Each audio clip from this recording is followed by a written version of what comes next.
ലൈംഗികമായി പീഡിപ്പിക്കാൻ ശ്രമിച്ചയാളുടെ ജനനേന്ദ്രിയം പെൺകുട്ടി മുറിച്ചു.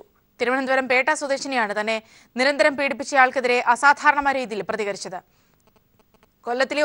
കൊല്ലത്തെ ഒരു ആശ്രമത്തിലെ അന്തേവാസിയായ ഗംഗേശാനന്ദ തീർത്ഥപാത എന്ന ഹരിസ്വാമിയാണ് പീഡിപ്പിക്കാൻ ശ്രമിച്ചത്. ഇയാൾക്കെതിരെ പോക്സോ നിയമപ്രകാരം കേസെടുത്തു. പ്രതിക്ക് ഒത്താശ ചെയ്ത യുവതിയുടെ അമ്മയ്ക്കെതിരെയും പോലീസ് കേസെടുത്തു. കഴിഞ്ഞ ദിവസം രാത്രിയാണ് തന്നെ പീഡിപ്പിക്കാൻ ശ്രമിച്ച ഗംഗേശാനന്ദ തീർത്ഥപാതയുടെ ജനനേന്ദ്രിയം പെൺകുട്ടി മുറിച്ചത്. പീഡനശ്രമം ഉണ്ടായേക്കുമെന്ന് മനസ്സിലാക്കിയ പെൺകുട്ടി നേരത്തെ കയ്യിൽ കരുതിയിരുന്ന കത്തി ഉപയോഗിച്ച് മുറിവേൽപ്പിക്കുകയായിരുന്നു. തുടർന്ന് പെൺകുട്ടി തന്നെ ഇക്കാര്യം പോലീസ് കൺട്രോൾ റൂമിൽ വിളിച്ചറിയിച്ചു. Thiruvananthapuram city police commissioner Sparjan Kumar. നമുക്ക് ഒരു അപ്രോക്സിമേറ്റ്ലി ഒരു മണി സമയത്താണ് ഈ കുട്ടി പീഡിപ്പിച്ച സമയത്ത് അവിടെയുള്ള കത്തി വെച്ചിട്ട് പ്രൈവറ്റ് പാർട്ട് കട്ട് ചെയ്ത ശേഷം പിന്നെ അവിടെ നിന്ന് ഓടി പോലീസ് സ്റ്റേഷനിൽ വിഷയം അറിയിച്ച് പോലീസ് സ്റ്റേഷനിലേക്ക് വന്നു. അതാണ് അതിനുശേഷം ഇപ്പോൾ നമ്മൾ ഡീറ്റെയിൽ ആയിട്ട് സ്റ്റേറ്റ്മെൻറ്റ് എടുക്കുന്നുണ്ട്. എടുത്ത ശേഷം ബാക്കി കാര്യങ്ങളെല്ലാം നമ്മൾ ചെയ്യും. 11ാം ക്ലാസ് പഠിക്കുന്ന സമയത്താണ് പരിചയപ്പെടുന്നത്. അതിനുശേഷമാണ് വീട്ടിലേക്ക് ഇടയ്ക്കിടയ്ക്ക് വരാറുണ്ട്. അതനുസരിച്ചാണ് കാര്യങ്ങൾ. തുടർന്ന് പോലീസാണ് ഗംഗേശാനന്ദയെ തിരുവനന്തപുരം മെഡിക്കൽ കോളേജ് ആശുപത്രിയിൽ എത്തിച്ചത്. ഇയാൾക്കെതിരെ പോക്സോ നിയമപ്രകാരവും സ്ത്രീ പീഡനത്തിനും കേസെടുത്തിട്ടുണ്ട്. അതേസമയം താൻ സ്വയം മുറിവേൽപ്പിച്ചതാണെന്നാണ് ഇയാൾ ഡോക്ടർമാരോട് പറഞ്ഞത്. ഇത് പോലീസ് വിശ്വാസത്തിലെടുത്തിട്ടില്ല. പെൺകുട്ടിയുടെ അച്ഛൻ നേരത്തെ തളർന്ന് കിടപ്പിലായിരുന്നു. അച്ഛന്റെ ചികിത്സയ്ക്കും രോഗമുക്തിക്കായുള്ള പൂജകൾക്കുമെന്ന പേരിലാണ് ഗംഗേശാനന്ദ കണ്ണമ്മൂലയിലെ വീട്ടിൽ വന്നിരുന്നത്. പിന്നീട് നിത്യസന്ദർശകനായി. താൻ +2 പഠിക്കുമ്പോൾ മുതൽ ഇയാൾ തന്നെ ഉപദ്രവിക്കുന്നുണ്ടെന്നാണ് 21-കാരിയായ യുവതി പോലീസിന് നൽകിയ മൊഴി. കുട്ടിയുടെ അമ്മയുടെ അറിവോടെയായിരുന്നു പീഡനം. അതിനാൽ അവർക്കെതിരെയും പോക്സോ നിയമപ്രകാരം കേസെടുത്തിട്ടുണ്ട്. അതേസമയം പെൺകുട്ടിക്ക് നിയമപരിരക്ഷ ഉറപ്പുവരുത്തുമെന്നും സംഭവത്തിൽ സ്വമേധയാ കേസെടുത്തതായും വനിതാ കമ്മീഷൻ അറിയിച്ചു. News bureau, Thiruvananthapuram. സ്വാമി ഗംഗേശാനന്ദയുമായുള്ള ബന്ധം തള്ളാതെ കുമ്മനം രാജശേഖരൻ. തനിക്ക് എല്ലാ സ്വാമിമാരുമായും ബന്ധമുണ്ട്. NDAയുമായോ BJPയുമായോ സ്വാമിക്ക് നേരിട്ട് ബന്ധമില്ലെന്നും കുമ്മനം പറഞ്ഞു. ഹിന്ദു ഐക്യവേദിയുടെ പ്രവർത്തനത്തിൽ ബന്ധപ്പെട്ട ഒരാളാണെന്ന് എനിക്ക് തോന്നുന്നില്ല. സന്യാസി സമ്മേളനങ്ങളൊക്കെ വിളിച്ചുകൂട്ടുന്ന സന്ദർഭത്തിൽ അദ്ദേഹം എത്താറുണ്ട്.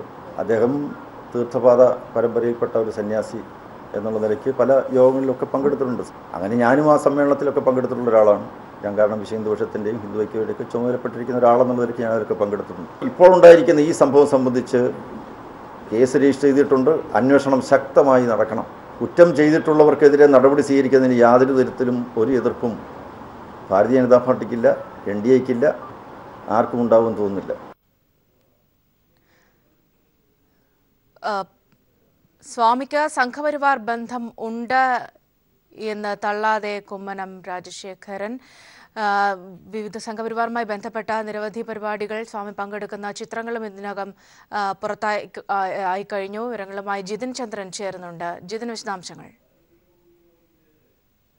ഗംഗേശാനന്ദയ്ക്ക് സംസ്ഥാനത്തെ സംഘപരിവാർ സംഘടനകളുമായും നേതാക്കളുമായും വളരെ അടുത്ത ബന്ധമാണുള്ളത് എന്ന് തെളിയിക്കുന്ന ചിത്രങ്ങളാണ് പുറത്തു വന്നത്. നേരത്തെ 2010-ൽ മലബാറിൽ ദേവസ്വം ബോർഡ് ക്ഷേത്രങ്ങൾ ഏറ്റെടുക്കാനുള്ള നീക്കത്തിനെതിരെ അന്നത്തെ മുഖ്യമന്ത്രിയായിരുന്ന VS അച്യുതാനന്ദന് നിവേദനം നൽകാനെത്തിയ സന്യാസി സംഘത്തെ നയിച്ചിരുന്നത് ഗംഗേശാനന്ദയായിരുന്നു. അന്ന് ഹിന്ദു ഐക്യവേദിയുടെ അധ്യക്ഷനായ ഇപ്പോഴത്തെ BJP അധ്യക്ഷനായ കുമ്മനം രാജശേഖരനും ഈ സംഘത്തിലുണ്ടായിരുന്നു. ഈ സംഘത്തെ നയിച്ചത് അന്ന് ഗംഗേശാനന്ദയായിരുന്നു. പിന്നീട് 2013-ൽ ആറന്മുള പൈതൃക ഗ്രാമ സംഘത്തിന്റെ നേതൃത്വത്തിൽ നടന്ന സന്യാസി ശ്രേഷ്ഠന്മാരുടെ സമ്മേളനത്തിന്റെ കൺവീനറായി പ്രവർത്തിച്ചതും ഗംഗേശാനന്ദയായിരുന്നു. ആറന്മുള സമരത്തിലും ഇയാൾ സജീവമായി കുമ്മനത്തിന് ഒപ്പമുണ്ടായിരുന്നു എന്നതാണ് നമുക്ക് ലഭിക്കുന്ന വിവരം. ഇത്തരത്തിൽ സംസ്ഥാനത്തെ RSSന്റെ നേതൃനിരയിലുള്ള നേതാക്കൾ അടക്കം ഉള്ളവരുമായി അടുത്ത ബന്ധമുണ്ടായിരുന്ന സംഘപരിവാറിന്റെ സജീവ പ്രവർത്തകനായിരുന്നു ഈ ഗംഗേശാനന്ദ. എറണാകുളം കോലഞ്ചേരി സ്വദേശിയാണ് ഇയാൾ. കോലഞ്ചേരിയിൽ നേരത്തെ ഇയാൾ ഒരു ഹോട്ടൽ നടത്തിയിരുന്നു. പിന്നീടാണ് ഇയാൾ പന്മന ആശ്രമത്തിലെ അന്തേവാസിയായത്. 15 വർഷത്തിലേറെയായി ഇയാൾ പന്മന ആശ്രമത്തിലെ അന്തേവാസിയാണ്. എന്നാൽ ആശ്രമവുമായി ഇയാൾക്ക് ബന്ധമില്ല എന്ന് രാവിലെ ആശ്രമം പത്രക്കുറിപ്പ് ഇറക്കുകയുണ്ടായിരുന്നു. എന്നാൽ പോലീസ് പറയുന്നത് പന്മന ആശ്രമത്തിലെ അന്തേവാസി തന്നെയാണ് ഇയാൾ എന്നതാണ്. ദക്ഷിണ കേരളത്തിലെ മറ്റ് ആശ്രമങ്ങളുമായും ഇയാൾക്ക് അടുത്ത ബന്ധമുണ്ടായിരുന്നു. ഇത്തരത്തിലാണ് ഇയാൾ തിരുവനന്തപുരത്തെ ഒരു ആശ്രമവുമായി ബന്ധപ്പെടുന്നതും പിന്നീട് ഈ കുടുംബവുമായുള്ള ബന്ധം രൂപപ്പെടുന്നതും. എന്തായാലും സംഘപരിവാർ സംഘടനകളിലെ നേതൃനിരയിലുള്ള നേതാക്കളുമായവരെ അടക്കം വലിയ അടുത്ത ബന്ധമാണ് ഗംഗേശാനന്ദയ്ക്ക് ഉണ്ടായിരുന്നത്. സൗമ്യ. ജിതിൻ ചന്ദ്രനാണ് വിവരങ്ങൾ നൽകിയത്. പീഡിപ്പിക്കാൻ ശ്രമിച്ചയാളുടെ ജനനേന്ദ്രിയം മുറിച്ച സംഭവത്തിൽ പെൺകുട്ടിയെ അഭിനന്ദിച്ച് മുഖ്യമന്ത്രി പിണറായി വിജയൻ. ലൈംഗിക പീഡനം തടയാൻ പെൺകുട്ടി ചെയ്തത് ധീരമായ നടപടിയെന്ന് മുഖ്യമന്ത്രി പറഞ്ഞു.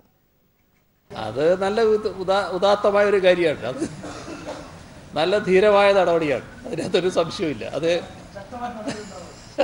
എല്ലാ ശക്തമായ നടപടി ഉണ്ടായല്ലോ. അതിന് പിന്തുണ കൊടുക്കാതല്ലാതെ വേറെ ഒന്നും ഉണ്ടായിട്ടില്ലല്ലോ.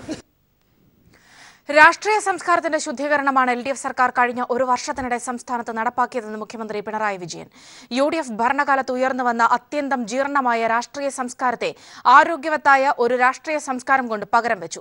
LDF സർക്കാരിന്റെ 1ാം വാർഷികത്തിന്റെ ഭാഗമായി നടത്തിയ വാർത്താ സമ്മേളനത്തിലാണ് മുഖ്യമന്ത്രി ഇക്കാര്യം വ്യക്തമാക്കിയത്. ക്ഷേമ പെൻഷനുകളുടെ കുടിശ്ശിക ഉൾപ്പെടെ വിതരണം ചെയ്ത് ജനക്ഷേമ പ്രവർത്തനങ്ങൾക്കാണ് സർക്കാർ ഊന്നൽ നൽകിയത്. നവകേരളം പടുത്തുയർത്താനായി 4 മിഷനുകളിലൂടെ LDF സർക്കാർ ശ്രമം തുടരുന്നതായും മുഖ്യമന്ത്രി കൂട്ടിച്ചേർത്തു. തീർത്തും വ്യത്യസ്തമായ അവസ്ഥയിലായിരുന്നു 2016-ൽ LDF സർക്കാർ അധികാരത്തിൽ വന്നതെന്ന ആമുഖത്തോടെയാണ് സർക്കാരിന്റെ 1ാം വാർഷികത്തിന്റെ ഭാഗമായുള്ള വാർത്താസമ്മേളനം മുഖ്യമന്ത്രി പിണറായി വിജയൻ ആരംഭിച്ചത്. അത്യന്തം ജീർണമായ രാഷ്ട്രീയ സംസ്കാരമാണ് UDF ഭരണകാലത്ത് ഉയർന്നുവന്നത്. അധികാരവും അഴിമതിയും അനാശാസ്യതയും കൂട്ടുചേർന്ന ജീർണാവസ്ഥ. എന്നാൽ അതിനെല്ലാം അറുതി വരുത്തി ആരോഗ്യവത്തായ ഒരു രാഷ്ട്രീയ സംസ്കാരം പകരം വയ്ക്കാൻ LDF സർക്കാരിന് കഴിഞ്ഞതായും മുഖ്യമന്ത്രി വ്യക്തമാക്കി. 2011-16 കാലം അത്യന്തം ജീർണമായ ഒരു രാഷ്ട്രീയ സംസ്കാരം ഈ കാലയളവിൽ ഉയർന്നു വന്നു എന്നതാണ്. ആരോഗ്യവത്തായ ഒരു രാഷ്ട്രീയ സംസ്കാരം ഇതിന് പകരം വെക്കാൻ ഈ കാലയളവ് കൊണ്ട് തന്നെ കഴിഞ്ഞു എന്നതാണ്. തെറ്റായ രീതിയിൽ വ്യാപരിക്കുന്നവർക്ക് രാഷ്ട്രീയ രക്ഷാകർത്താക്കൾ ഉണ്ടാവില്ല. നല്ല കാര്യങ്ങളുടെ പേരിലാണ് സംസ്ഥാനം ഇന്ന് പ്രകീർത്തിക്കപ്പെടുന്നത്. ആദ്യത്തെ വെളിയിട വിമുക്ത സംസ്ഥാനമായി കേരളം മാറി. രാജ്യത്തെ ആദ്യ സമ്പൂർണ്ണ വൈദ്യുതീകരണ സംസ്ഥാനമായി ഉടൻ പ്രഖ്യാപിക്കും. കയർ കശുവണ്ടി തൊഴിലാളികളുടെ ക്ഷേമം ഉറപ്പാക്കി ആ മേഖലയെ പുനരുജ്ജീവിപ്പിച്ചു. ക്ഷേമ പെൻഷനുകൾ കുടിശ്ശിക തീർത്ത് വീടുകളിലെത്തിച്ച് പാവപ്പെട്ടവർക്ക് സർക്കാർ കൈത്താങ്ങായതായും മുഖ്യമന്ത്രി പറഞ്ഞു. ഈ ക്ഷേമ പ്രവർത്തനങ്ങളുടെ കാര്യത്തിൽ UDF ഗവൺമെൻറ് വല്ലാത്തൊരു അലംഭാവമായിരുന്നു കാണിച്ചിരുന്നത്. അപ്പോഴുണ്ടായിരുന്ന കുടിശ്ശിക 1900 കോടി രൂപ സംസ്ഥാന ഗവൺമെൻറ് അധികാരത്തിൽ വന്ന ഉടനെ തന്നെ വിതരണം ചെയ്യാൻ സാധിച്ചു. 5100 കോടി രൂപ 48.5 ലക്ഷം പേർക്ക് എത്തിച്ചിട്ടുണ്ട് എന്ന് കാണാൻ സാധിക്കും. കൈത്തറി മേഖലയിൽ ആശ്വാസമേകി 8000 തൊഴിലാളികൾക്ക് സർക്കാർ തൊഴിലുറപ്പാക്കി. 2,30,000 വിദ്യാർത്ഥികൾക്കാണ് കൈത്തറി യൂണിഫോം നൽകിയത്. ഗെയിൽ പൈപ്പ് ലൈൻ പദ്ധതിയുടെ കാര്യത്തിലും ജനങ്ങളുടെ ചിന്താഗതി മാറി.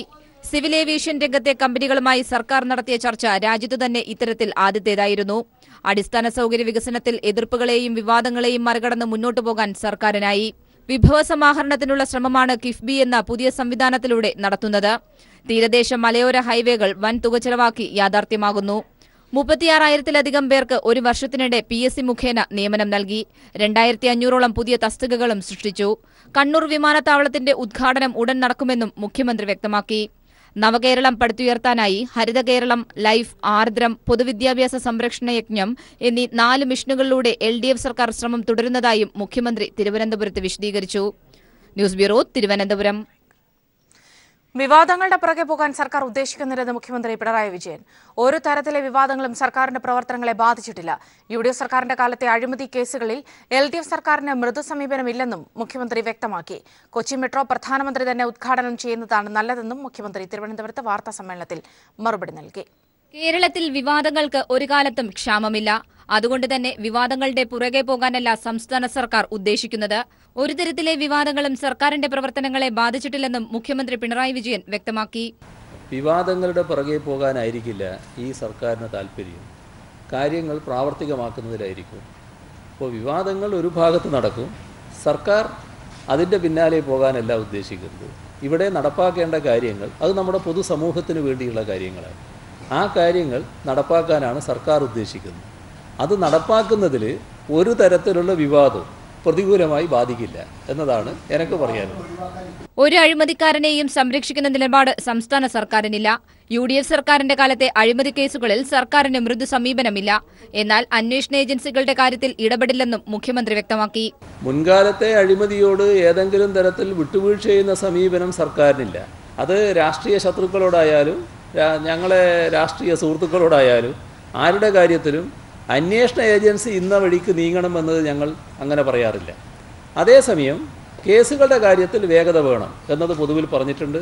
അഴിമതി പൂർണ്ണമായും ഇല്ലാത്ത സംസ്ഥാനമാക്കി കേരളത്തെ മാറ്റുകയാണ് ലക്ഷ്യമെന്നും മുഖ്യമന്ത്രി കൂട്ടിച്ചേർത്തു. സംസ്ഥാന സർക്കാരിന്റെ മദ്യനയം ഉടൻ പ്രഖ്യാപിക്കും. വിവാദ ഉത്തരവുകളിലുള്ള മന്ത്രിസഭാ ഉപസമിതി റിപ്പോർട്ട് പരിശോധിച്ചു വരുന്നതായും മുഖ്യമന്ത്രി മാധ്യമങ്ങൾക്ക് മറുപടി നൽകി. കേന്ദ്ര സർക്കാരും സംസ്ഥാന സർക്കാരും തമ്മിൽ അഭിപ്രായ വ്യത്യാസമില്ല. കൊച്ചി മെട്രോയുടെ ഉദ്ഘാടനം പ്രധാനമന്ത്രി നിർവഹിക്കുന്നതാണ് നല്ലത്.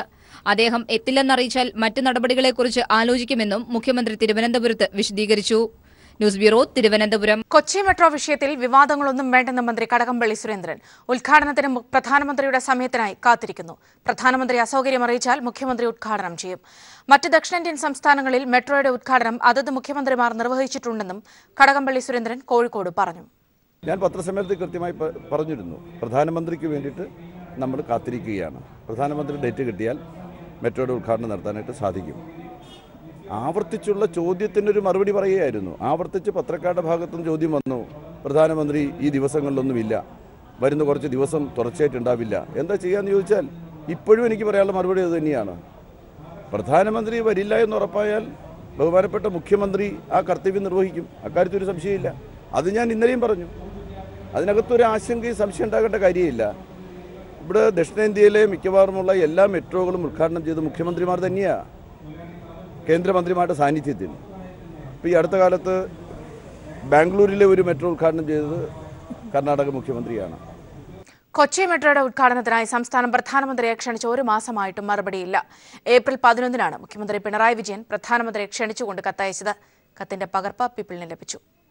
കൊച്ചി മെട്രോയുടെ 1ാം ഘട്ടത്തിന്റെ ഉദ്ഘാടനത്തിനായി പ്രധാനമന്ത്രി നരേന്ദ്രമോദിയെ ക്ഷണിച്ച് കഴിഞ്ഞ മാസം 11-നാണ് മുഖ്യമന്ത്രി പിണറായി വിജയൻ കത്തയച്ചത്.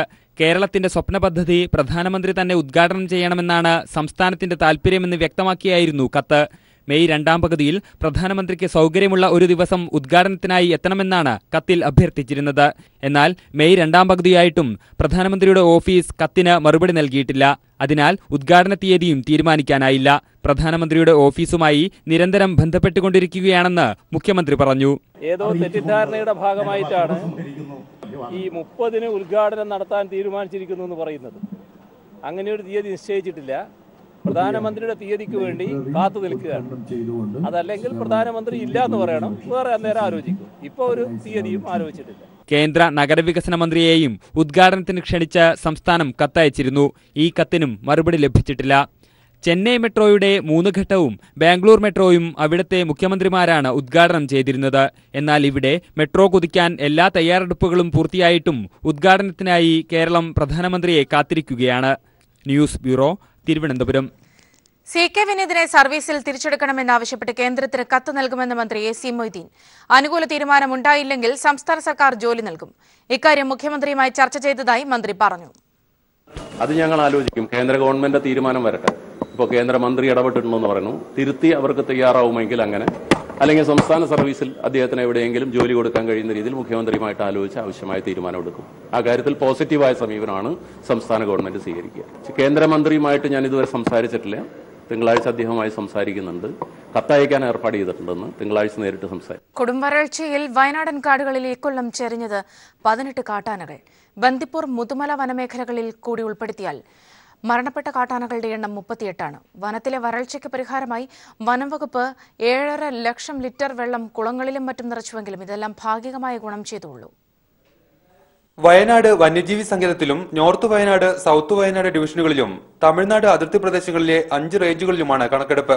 ഇതിന്റെ ഭാഗമായി കണക്കെടുപ്പ് നിരീക്ഷിക്കുന്നതിനായി Indian project elephant director RR Srivastava, കേന്ദ്ര വനം പരിസ്ഥിതി മന്ത്രാലയം joint director Roy P. Thomas എന്നിവർ വയനാട് വന്യജീവി സങ്കേതത്തിലെത്തി.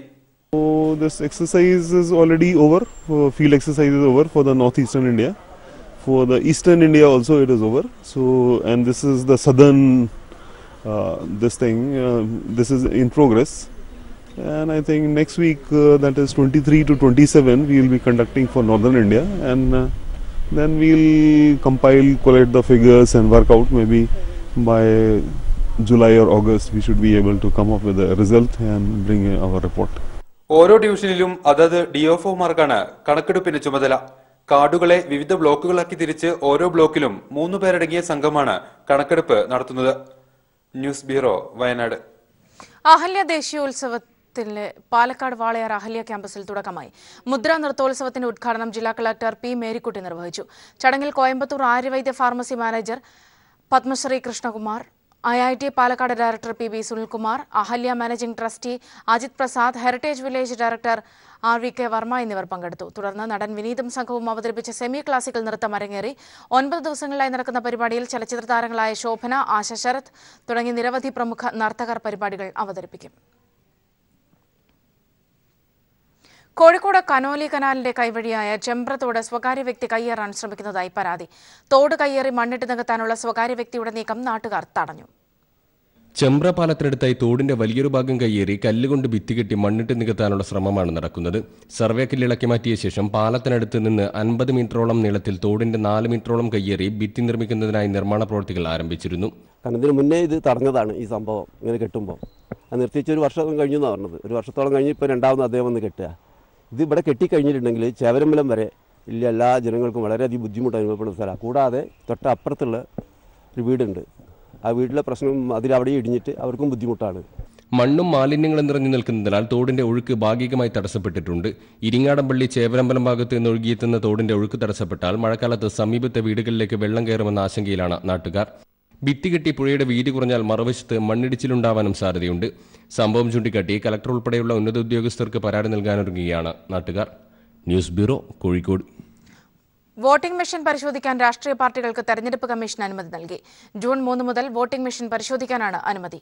ഈ മാസം 26-ആം തീയതിക്കകം വിശദാംശങ്ങൾ നൽകണമെന്ന നിർദ്ദേശം വിവരങ്ങളുമായി സന്തോഷ് സർലിംഗ് ചേർന്നുണ്ട്. സർലിംഗ്, വിശദാംശങ്ങൾ.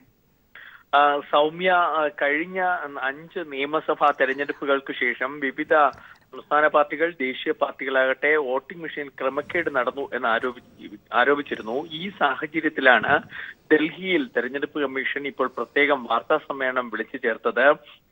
തെരഞ്ഞെടുപ്പ് കമ്മീഷൻ പറഞ്ഞിരിക്കുന്നത് നിലവിൽ പരാതികൾ ഉണ്ടെങ്കിൽ പോലും അതൊന്നും തെളിയിക്കപ്പെട്ടിട്ടില്ല. ഈ ഇലക്ട്രോണിക് വോട്ടിംഗ് മെഷീൻ പരിശോധിക്കാൻ അനുമതി ആവശ്യപ്പെട്ടിരിക്കുന്നു. സന്തോഷ് സർലിംഗാണ് വിവരങ്ങൾ നൽകിയത്. ഇപ്പോൾ രാഷ്ട്രീയ വിശദീകരണ യോഗത്തിൽ പത്തനംതിട്ടയിൽ മുഖ്യമന്ത്രി സംസാരിക്കുകയാണ്. തത്സമയം. ഇനി ഏതാനും ദിവസങ്ങളേ ഉള്ളൂ. LDF സർക്കാർ അധികാരത്തിലേറുന്ന ഘട്ടത്തിൽ നമ്മുടെ സംസ്ഥാനത്തിന് മുന്നിൽ LDF നൽകിയ വാഗ്ദത്തങ്ങളുണ്ട്. അതായിരുന്നു LDFന്റെ തെരഞ്ഞെടുപ്പ് പ്രകടന പത്രിക. ആ പ്രകടന പത്രികയിൽ പറയുന്ന കാര്യങ്ങൾ നടപ്പാക്കുന്നതിലാണ്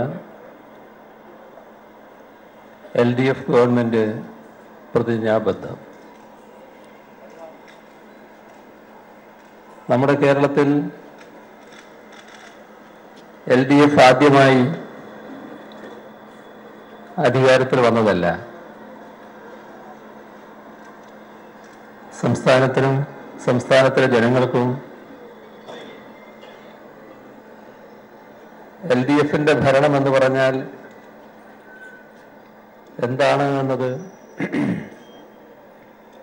കൃത്യമായി ധാരണയുള്ളതാണ്. അത് UDF ഗവൺമെന്റിൽ നിന്ന് തീർത്തും വ്യത്യസ്തമായ സമീപനം ഉൾക്കൊള്ളുന്ന ഒന്നാണ് എന്ന് എല്ലാവർക്കും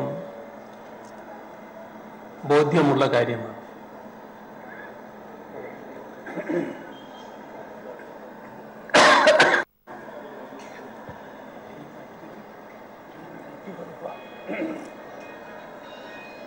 വെള്ളത്തിൽ പോയാലേ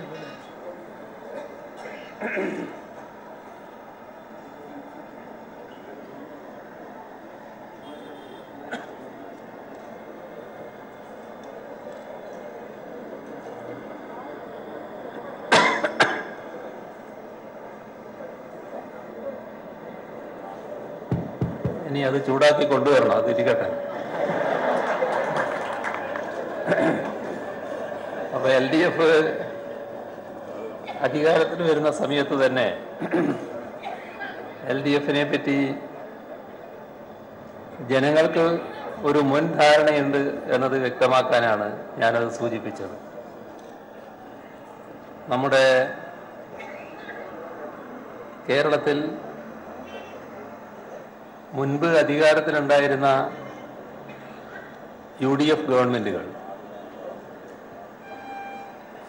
ആ ഗവൺമെൻറ്റുകൾക്കൊരു പൊതു സ്വഭാവമുണ്ടായിരുന്നു. എപ്പോഴും നാട്ടിനെ പുറകോട്ട് നയിക്കാനാണ് UDF ശ്രമിച്ചിട്ടുള്ളത്. എന്നാൽ അതിൽ നിന്നെല്ലാം വ്യത്യസ്തമായ ഒന്നായിരുന്നു 2011 മുതൽ 16 വരെ ഇവിടെ നടന്ന ഭരണം. 2011 മുതൽ 16 വരെ ഉണ്ടായ UDF ഭരണം കേരളത്തിന് സംഭാവന ചെയ്തത് അത്യന്തം ജീർണമായ ഒരു രാഷ്ട്രീയ സംസ്കാരം. എന്തെല്ലാം കാര്യങ്ങളാണ് ആ ഘട്ടത്തിൽ ഉയർന്നു വന്നത് എന്ന് നമ്മളിപ്പോൾ ഒന്ന് ഓർത്താൽ മാത്രം മതി. ഞാനതിൻ്റെ വിശദീകരണത്തിലേക്കൊന്നും പോകുന്നില്ല. ഭരണത്തിൻ്റെ മറവിൽ നടക്കാൻ പാടില്ലാത്ത എല്ലാ കാര്യങ്ങളും നടക്കുകയാണ്. നിയമങ്ങളും ചട്ടങ്ങളും സാധാരണഗതിയിൽ പാലിച്ചു പോകുന്ന നിയതമായ മാനദണ്ഡങ്ങളും എല്ലാം മാറ്റിവെക്കുകയും എല്ലാം വഴിവിട്ട നടപടികളായിരുന്നു. ഒരുപാട് അനാശാസ്യ പ്രവർത്തികൾ ഇതിൻ്റെ എല്ലാം മറവിൽ നടക്കുന്നത് നമ്മൾ കണ്ടു. അതോടൊപ്പം മറ്റൊരു കാഴ്ചയും നമുക്ക് കാണാൻ കഴിയും. അത്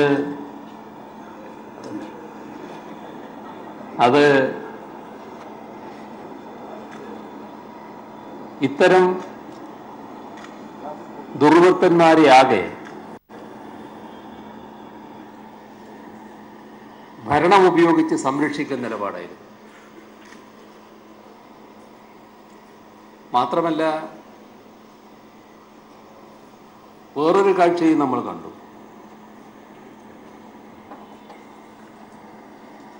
ഭരണം ഉപയോഗിച്ച് സംരക്ഷിക്കുന്നതിൻ്റെ ഭാഗമായി തന്നെ തങ്ങൾക്കൊന്നും ബാധകമല്ല, തങ്ങളൊന്നിനെയും വകവെക്കാൻ പോകുന്നില്ല, തങ്ങൾ തോന്നിയ പോലെ തുടരും. അങ്ങനെ ഭരണത്തിൽ അള്ളിപ്പിടിച്ച് നിൽക്കുന്ന ഇതിൻ്റെ എല്ലാം ആളുകളെയും നമുക്ക് കാണാൻ കഴിയും. ഇതായിരുന്നു LDF ഗവൺമെന്റ് അധികാരത്തിൽ വരുമ്പോഴുണ്ടായിരുന്ന കാഴ്ച. ഇപ്പോ ഒരു വർഷമേ ആയുള്ളൂ. ഒരു വർഷം വളരെ ദീർഘമായൊരു കാലയളവാണ് എന്ന് നമുക്കാർക്കും പറയാനാകില്ല. ഈ ഒരു വർഷ കാലയളവിലൂടെ LDFന് അഭിമാനപൂർവം പറയാൻ കഴിയുന്ന ഒരു വസ്തുതയുണ്ട്. ഈ ജീർണമായ സംസ്കാരത്തിന് പകരം സംശുദ്ധമായൊരു സംസ്കാരം തിരിച്ചു കൊണ്ടുവരാൻ കഴിയും. ഇപ്പോ ഏതെങ്കിലും തരത്തിലുള്ള അനാശാസ്യമായ കാര്യങ്ങളെക്കുറിച്ച് ദേശീയ തലത്തിൽ തന്നെ ചർച്ച ചെയ്യപ്പെടുന്ന അവസ്ഥയുണ്ടാകുന്നില്ല. നേരെ മറിച്ച് ഒരുപാട് പ്രത്യേകതകളെക്കുറിച്ച് ദേശീയ തലത്തിലും അന്താരാഷ്ട്ര തലത്തിലും ചർച്ച ഉയർന്നു വരികയും ചെയ്യുന്നു. അടുത്ത കാലത്ത് LDF ഗവൺമെന്റിന്റെ ഒരു തീരുമാനമായിരുന്നു ട്രാൻസ്ജെൻഡർ വിഭാഗത്തിൽപ്പെട്ടവർക്ക്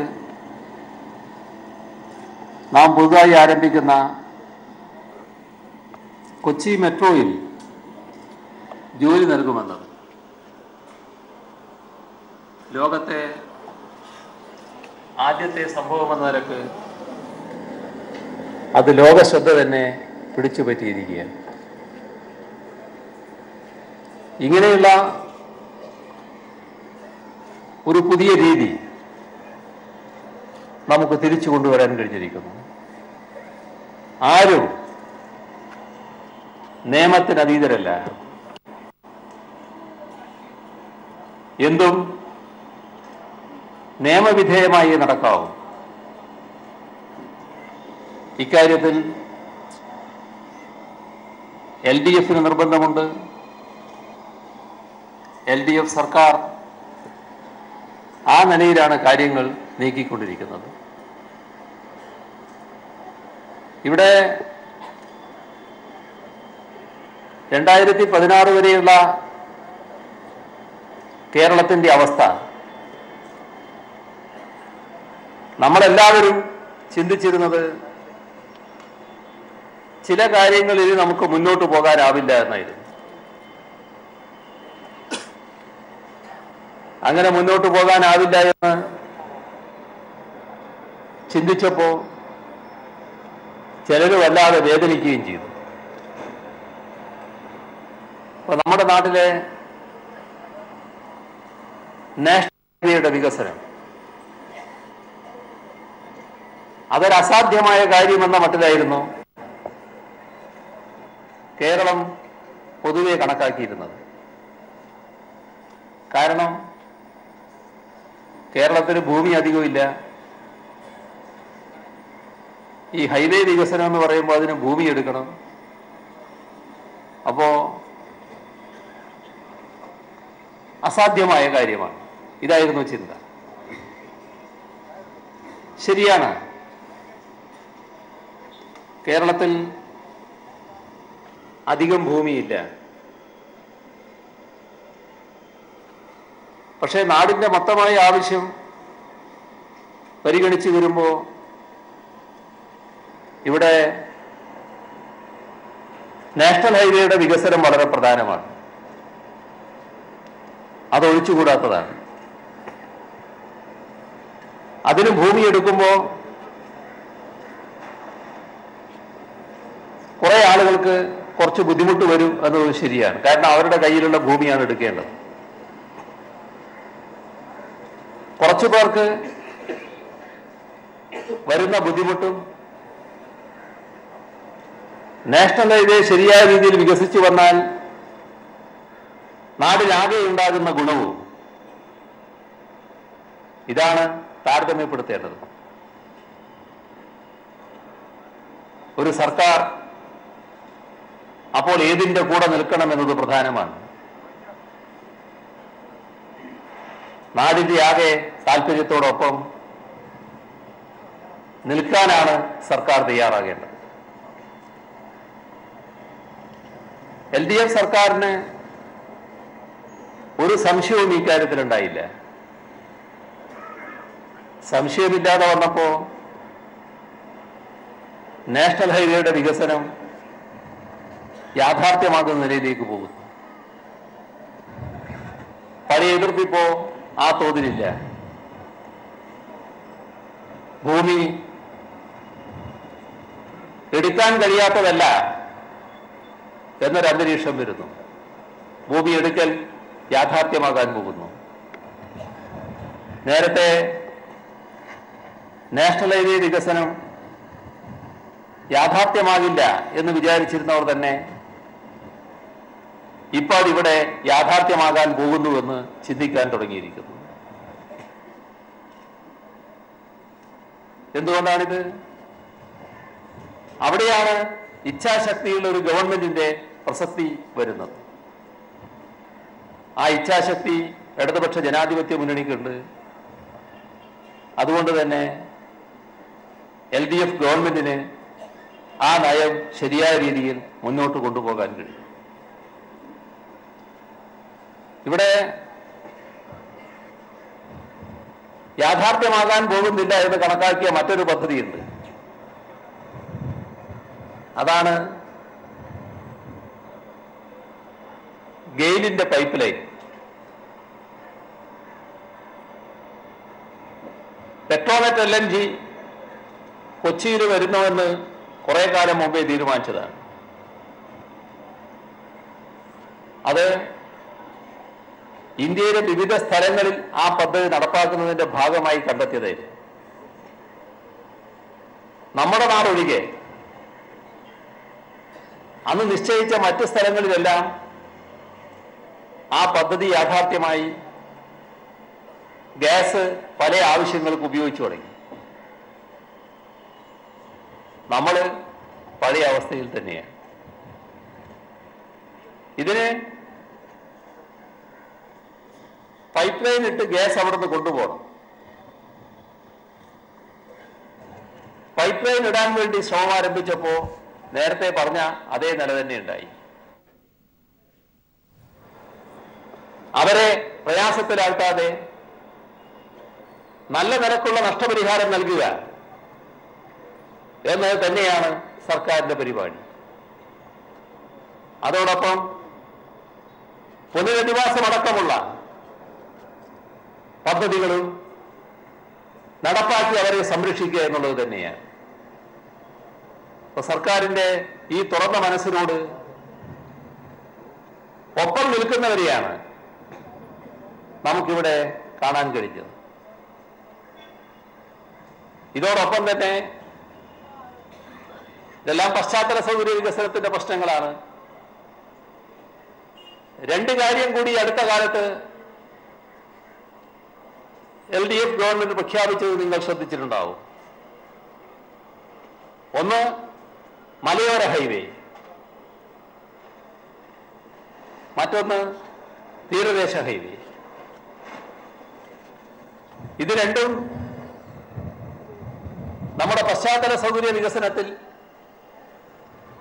ഏറ്റവും പ്രധാനപ്പെട്ട നാഴികക്കല്ലായി മാറാൻ പോവുകയാണ്. അത് നടപ്പാക്കാൻ തന്നെയാണ് പ്രഖ്യാപിച്ചിട്ടുള്ളത്. അതുമായി ബന്ധപ്പെട്ട നടപടികൾ നല്ലതുപോലെ പുരോഗമിച്ചു വരികയാണ്. ഇത്തരം കാര്യങ്ങൾ പരിശോധിക്കുമ്പോൾ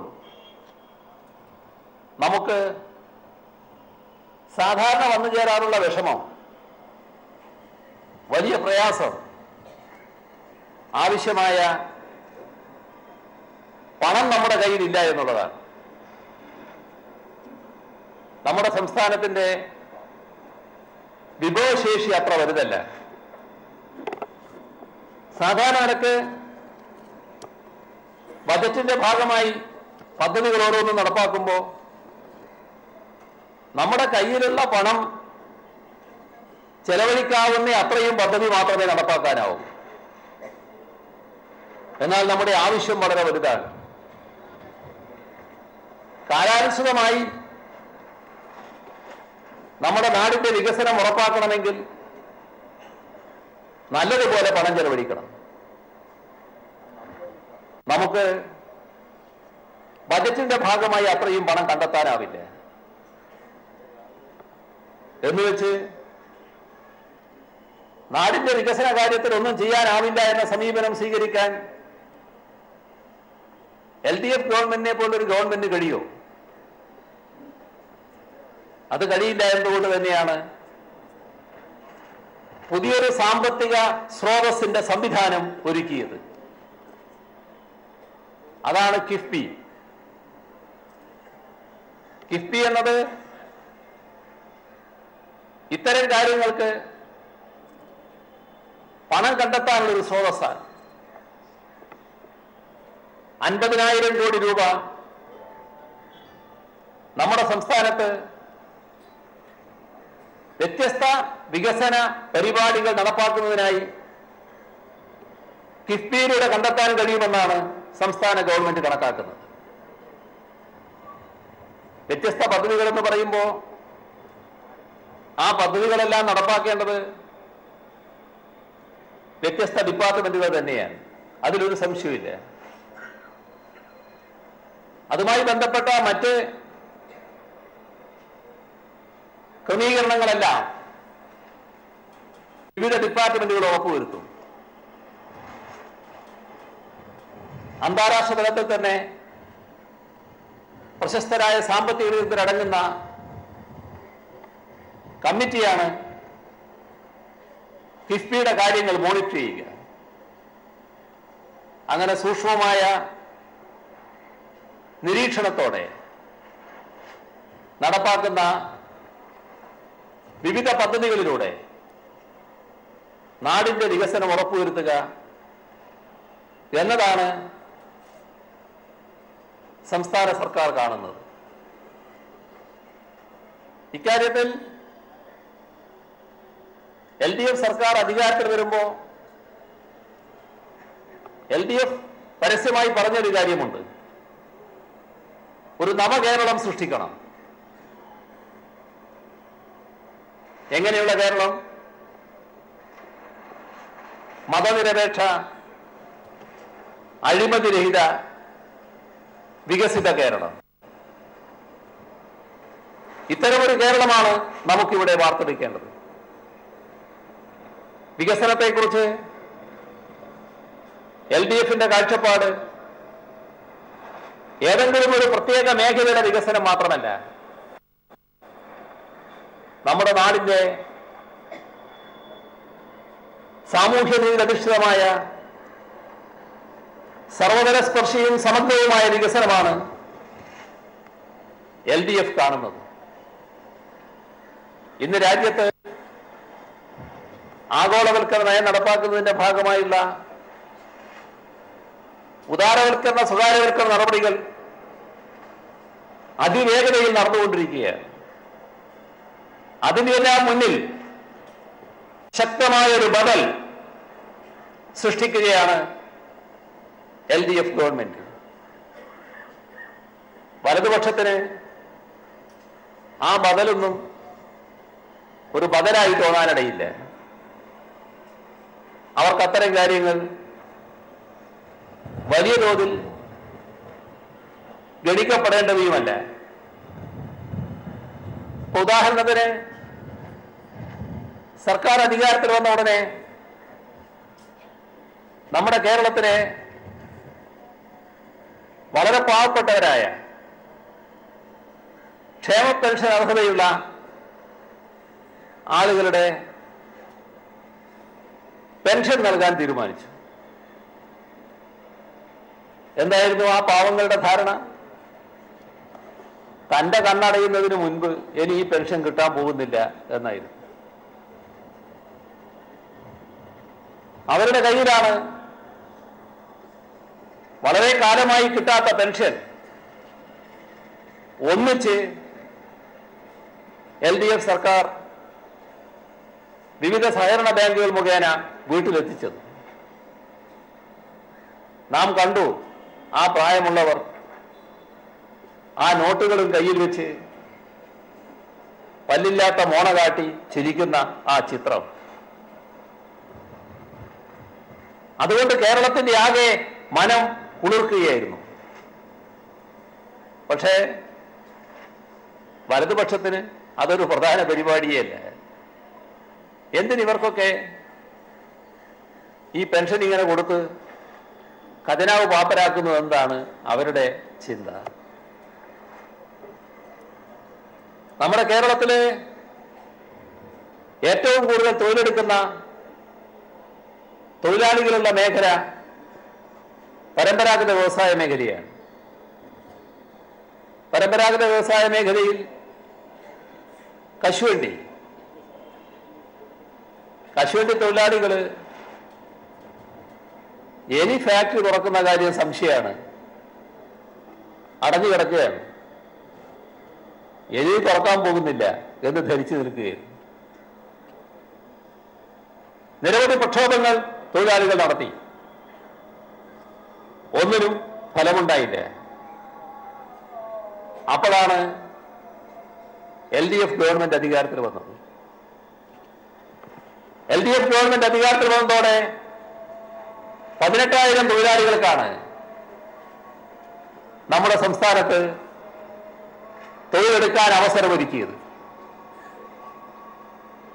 കശുവണ്ടി വികസന കോർപ്പറേഷനും കാപെക്സും ഫാക്ടറികളെല്ലാം തുറക്കുന്ന നില വന്നു. സ്വകാര്യ ഫാക്ടറികൾ നല്ല രീതിയിൽ തന്നെ പ്രവർത്തനം ആരംഭിക്കണമെന്ന നിലപാടെടുത്തു. അതുമായി ബന്ധപ്പെട്ട ചർച്ചകളും തീരുമാനങ്ങളും ഉണ്ടായി. ഇത് കശുവണ്ടി മേഖലയിലാകെ 10,000-കണക്കിൽ തൊഴിലാളികളിൽ ആത്മവിശ്വാസം ഉണ്ടാക്കിയ നടപടിയായിരുന്നു. കേരളത്തിന്റെ ഏറ്റവും പ്രസിദ്ധമായ പരമ്പരാഗത വ്യവസായ മേഖലയാണ് കയർ. ഒരു കാലത്ത് കയർ കേരളത്തിന്റെ ഇത് മാത്രമായിരുന്നു. രാജ്യത്തിനകത്തായാലും രാജ്യത്തിന് പുറത്തേക്കായാലും കയർ അയച്ചിരുന്നതെല്ലാം കേരളത്തിൽ നിന്നായിരുന്നു, എല്ലാ കയർ ഉൽപ്പന്നങ്ങളും.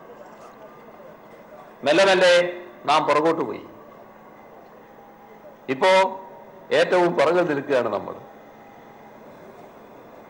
നമ്മുടെ തൊട്ടുകിടക്കുന്ന പല സംസ്ഥാനങ്ങളും വലിയ തോതിൽ മുന്നേറിയിരിക്കുന്നു. കയർ തൊഴിലാളികൾക്ക് ലക്ഷക്കണക്കിൽ പേർക്കാണ് തൊഴിലില്ലാത്ത അവസ്ഥ വന്നത്. അവശേഷിക്കുന്ന തൊഴിലാളികൾ ഇനി മേഖലയിൽ ഒരു രക്ഷയും കിട്ടാൻ പോകുന്നില്ല എന്ന് ചിന്തിച്ച് നിരാശരായിരിക്കുകയായിരുന്നു. അപ്പോഴാണ് LDF സർക്കാർ അധികാരത്തിൽ വന്നത്. LDF സർക്കാർ അധികാരത്തിൽ വന്നതോടെ കയർ തൊഴിലാളി രംഗത്താകെ ഊർജമായി. ഇപ്പോ നല്ല ആത്മവിശ്വാസത്തിലാണ് തൊഴിലാളി. ഞങ്ങൾ നശിക്കാൻ പോകുന്നില്ല എന്ന ബോധ്യം വന്നിരിക്കുന്നു. ആധുനികവൽക്കരണത്തിന്റെ നടപടികൾ കാലാനുസൃതമായി കയർ മേഖലയിൽ സ്വീകരിക്കാൻ പോകുന്നു. അതോടൊപ്പം ഭൂവസ്ത്ര പരിപാടി അടക്കമുള്ള വിവിധ പരിപാടികളിലൂടെ കയർ ഉൽപ്പന്നങ്ങൾ ചെലവഴിക്കാനുള്ള പരിപാടിയും തയ്യാറാക്കുന്നു. പത്തനംതിട്ടയിൽ രാഷ്ട്രീയ വിശദീകരണ യോഗത്തിൽ സംസാരിക്കുകയാണ് മുഖ്യമന്ത്രി പിണറായി വിജയൻ.